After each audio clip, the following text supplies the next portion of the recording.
军队到底为何而战？我们的国家精神是什么？早就消失了。如此对中华民国国军这死亡，对于目前军队所遇到的困境感到愤怒。这些基层营长所反映的状况，我非常理解。遇到的是一群你交上来根本就没办法打仗的新训兵。美国不是要求我们提高国防预算，要到 GDP 的5%吗？一直嫌我们说是国防预算不够，现在来讲又去买那么多。好，我觉得影响的是后续，你这个兵你敢动员他来吗？标准的让这些后备军人去当炮灰。军费越高，装备越缺，人员越少，这就是我们现在执政的现况。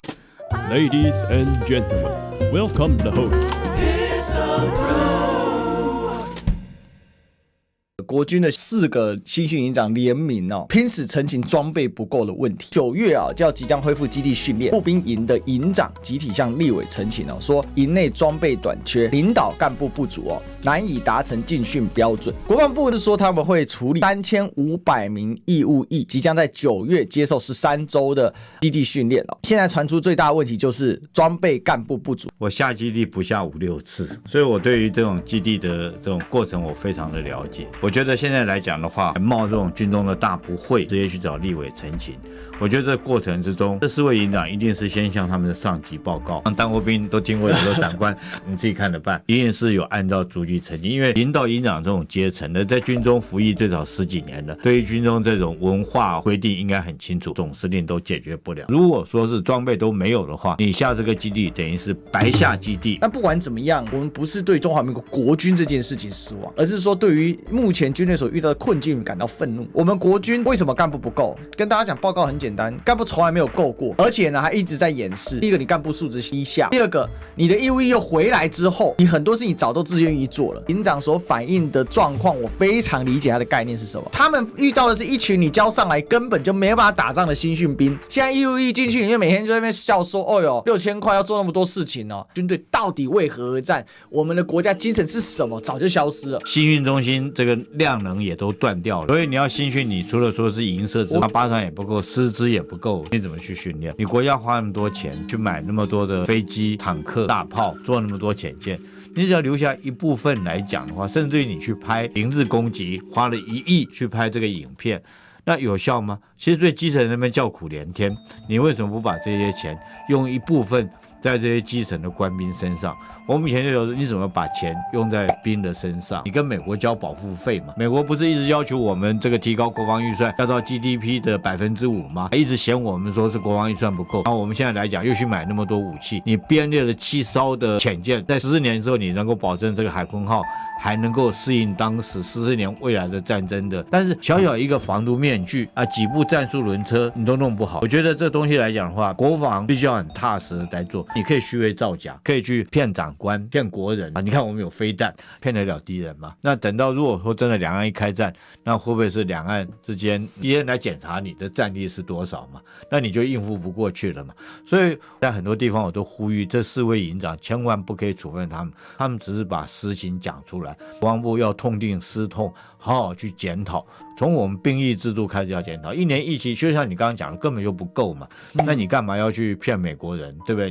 你干嘛要去骗国人说我们役期改成1年的？1年你专精跟驻地训练，你自己国防部讲的是15周嘛，然后再加上基地训练13周，40周过去了，那其实还有2周是干嘛？你知道？救灾。我想当过兵的一定都认同我讲这句话。如果说真的扎扎实实，我真的要抗中保台，你就学人家以色列，以色列男生的役期是3年的，对，韩国也是，女生是2年半的。因为你要抗中保台，一定要付出代价嘛。因为赖清德就高喊抗中保台，不是两岸和解嘛？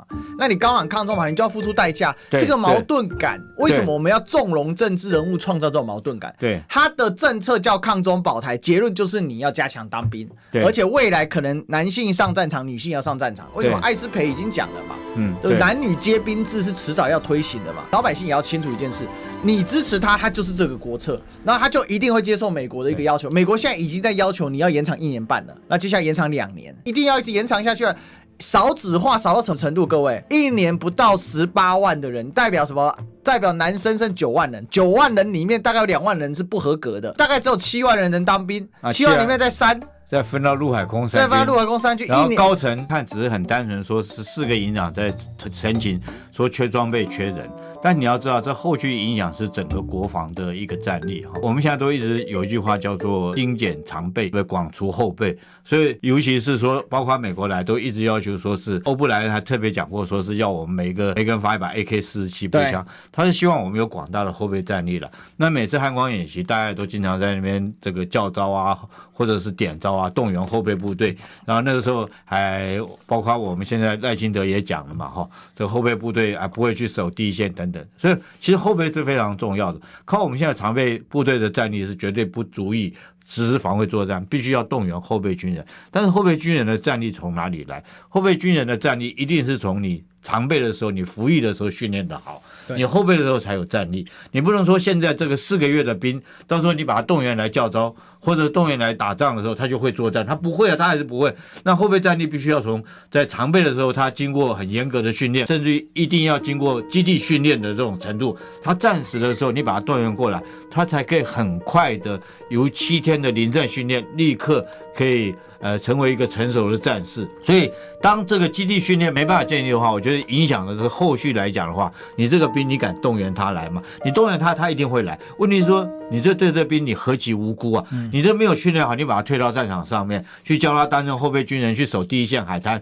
结果他连这个所有东西他都不会做，那就标准的让这些后备军人去当炮灰。那所以说，我觉得说今天来讲，我们看到影响的不是只是这个营这个装备不足没办法下基地，我比较担心是后面来讲的话，如果这一群士兵退伍之后，他列为后备军人来讲的话，那如果万一有一天台湾真的要作战，要教招，要将这些人招回来去充当第一线的战备部队的话，这些人怎么办？他连基地他没有去过，基地他没有经过严格训练，他怎么去后备？后备的时间是非常短暂的了。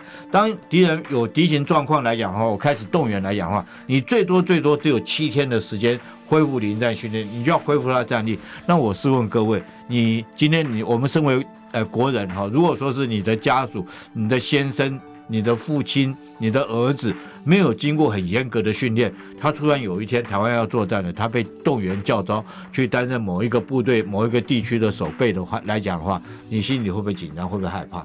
如果他经过严格训练，或许你还可以安心一点。他完全没有经过训练，他完全不会，他就要去拿这个枪去这个保国卫民，去冲第一线的战士，你会紧张？会不会害怕？他连前线的资格都没有。我特别要讲这件事情绝对不能这个等闲视之了，就把它当作笑话说，你看国军对不对？4个营长出来澄清抗议找哪个，不管找哪个立委，国防部都要非常非常的重视，这必须要从根开始检讨起。义务役到底要多少时间，对不对你国防政策你到底要怎么样的训练，然后才能够完成我们战备，甚至于包括后续的动员都必须要做整个的一个考量。我一句话做总结啦，军费越高，装备越缺，人员越少，这就是我们现在执政的现况。